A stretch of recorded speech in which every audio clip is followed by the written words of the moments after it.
Hello, hello, hello! I'm Matthew Horkey. And I'm Shireen Tan. Together we are Exotic Wine Travel. We've spent the last 3 years traveling around the world writing and speaking about unique and exciting wines. Our journey has taken us to both lesser known and established wine regions. In 2016, we came to Croatia for the first time. We fell in love with the country and the wines, prompting us to write the book Cracking Croatian Wine, a visitor-friendly guide. Now we're at it again. We're going to retour the country and bring our book to life. We aim to take you deep into the Croatian food and wine scene.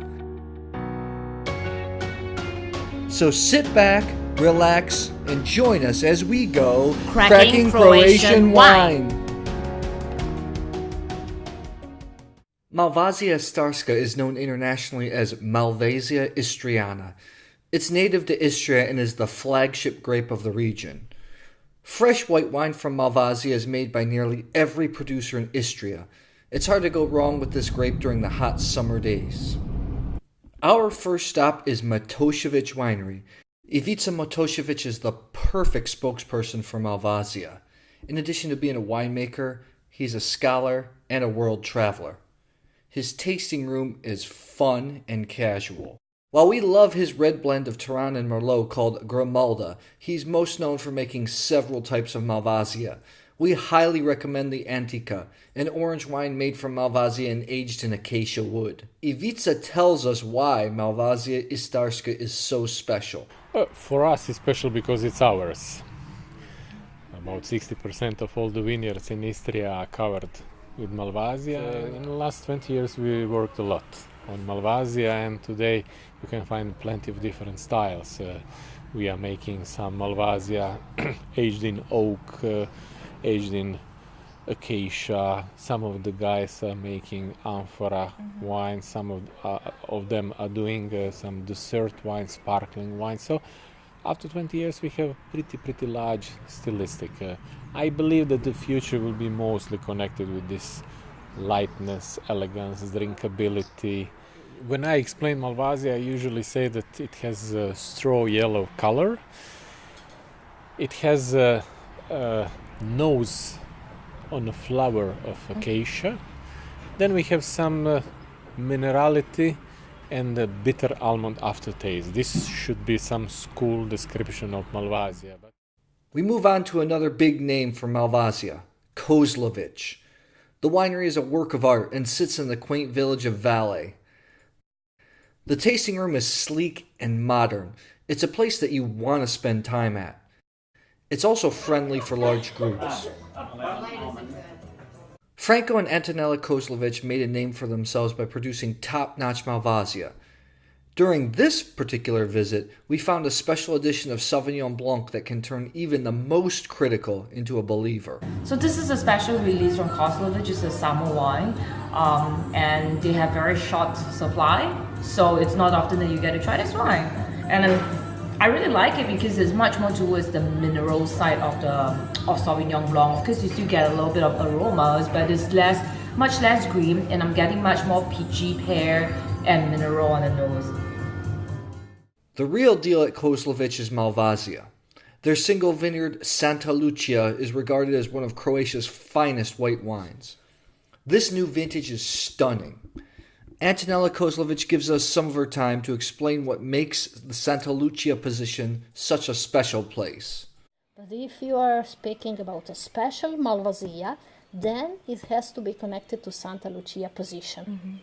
On St Lucia there is a nice hill on the top of the hill, exposed to the sun all the day long. There is an exposure also to the sea, because the high level is 240 meters above the sea. Because on St Lucia position we have vines which were planted in 61 and 62. The one thing that strikes me immediately about this wine is the structure. It's unlike any of the Malvazija out there. It's really elegant but structured and powerful in a very subtle way as well. In the last few years, Kozlović has also produced small quantities of a red St Lucian wine. It's one of our favorite Croatian red wines. Tell me a little bit more about the St Lucia Cuvée Noir as well. St Lucia red comes out from an opinion that we would like to have a strong and tastier, heavier red. So we were for years trying to have a strong and nice terroir, but when we find out we doesn't have position for terroir, we understood we need to exchange a little bit our point of view of the red, and we decided to plant Merlot, Cabernet Sauvignon, and Cabernet Sauvignon on the position of Santa Lucia, which is south, exposed on the sun all the day on. Right. I'm getting the oak, but it's a very nice, like kind of smoky cinnamon sweet spice on the nose. And I like that I'm getting black olive in this one. I don't remember smelling black olive in the previous vintage. The new vintage is a masterpiece. Phenomenal. It's been a busy morning, and we rejoin Ivica for lunch at the Limski in West Istria. It's a sunken karst valley that has lower levels of salinity than the surrounding Adriatic, making it a prime spot for shellfish. Lunch is at Restaurant Viking, an honest place that uses fresh ingredients. The oysters and shellfish are delicious. What are these in Croatian? What do you call these? However, it's the seafood risotto that gets Shireen really excited. She's usually not a huge fan of risotto. The rice is done to perfectness. You know, it's a little bit bouncy, but it's not overcooked, not undercooked, perfect texture. You feel it's grainy. You know it's not overcooked because there's no stickiness and it's not hard. And also the sauce, the rice completely soaks up the sauce. And the sauce I can taste like potentially maybe even like the scampi head or something. There's a very pungent, sweet seafood taste to the rice. The wild asparagus just adds extra texture and just a little bit of this bitterness and greenness to the risotto. It's really good, rich, creamy. For the main, monkfish tail. Sometimes it can be prepared poorly, giving off a rubbery texture, but this dish is just right. We're stuffed after lunch, but we have another stop for dinner, Trapan Food and Wine Station. Bruno Trapan is a rock star winemaker, and his tasting room is hip and fun. He's recently opened an on-premise restaurant to give wine lovers another option to eat in the area. We want them to have the Trapan experience, whichever that means, but we wanted to combine some of the best food that my chefs can make and try to combine it with the wines. So generally every dish has a wine for itself, so it was like a normal thing that we do throughout the year. Parties and food pairing and wine pairing, it was normal to try to have it with professional chefs. So we opened the kitchen and we try to give something in Pula, something different, some different meaning to food. So it's not always the same and it's not every day the same. So it's local catch, fresh food, whatever they can find, plus some of the traditional dishes that they have every day. Hopefully we did it okay. You are gonna be the ones that decide if it's good or it's not good. I know that my wines are good. We need to do a little quality control check, so we tour the small but humble kitchen. I love you. I know, I love you too. Molto bene. Everything looks fine, so now it's on to dinner. Tartare with zucchini. Zucchini. These are bombette. Bombshells. It's a reduction of fish. And this is sea prosciutto. Yes. The appetizer is delicious and goes great with Bruno's 2 macerated Malvasias, Urbos and Is Traditional. The beef cheek cooked in red wine from Tehran and dessert is what gets Shireen really excited. Is that pea? Celery. Oh, celery. Asparagus. And cabbage. Thank you. Red cabbage. That's really nice look. This is beetroot. Yes. Nice. But it tastes more like a mixed berry taste. It's really, really good. Thank you. I don't taste the beetroot. I feel like it's mixed berry. It's really, really good. And I like beetroot. the pairing with the chocolate is perfect. Yes. The best thing about Trapan Food and Wine Station is the fun and energy. After dinner, we found out that there's a birthday party going on.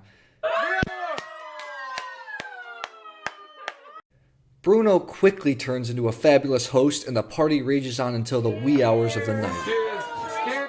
The next day, we attend a master class at the 25th annual Vinistra wine fair. Stephen Spurrier is in town. For those that don't know, he's the man responsible for putting together the 1976 Judgment of Paris. It was depicted in the Hollywood film Bottle Shock. Mr. Spurrier has high praises for Malvazija Istarska. Why do you think Malvasia is a good grape, and what kind of things can consumers expect from drinking a Malvasia wine? Well, I think it's a good grape because the basic quality of a good grape is that it's harmonious. A wine without harmony can't be good. Balance, harmony. And so it balances the fruit, the freshness, the acidity, and it gives, it's just a lovely, and it's got a lovely texture too. So, and also, as we've seen in the tasting, it's really beautiful young, and it ages marvelously. Yeah. Are you able to compare Malvasia to a specific wine region or international wine grape? I think it's totally European. I think there might be some planted in the New World, I don't know. But other grape varieties like Sauvignon Blanc and Chardonnay, even Riesling, have become international. I think Malvasia, people will see what you're doing in Istria and they will plant it and do very well with it. So I think Malvasia is going to get a passport to go all over the world. But it needs to be taken up. I think it's the next new thing. Thank you, Mr. Stephen Spurrier, for the high praise. In the tasting class led by Mr. Spurrier, he said, Malvasia is about to launch itself in the world of wine, and it is created in Croatia. I'm sure many Istrian wine producers appreciate this stamp of approval. And so, in the next episode of Exotic Wine Travel, we take you out on a truffle hunt in Istria.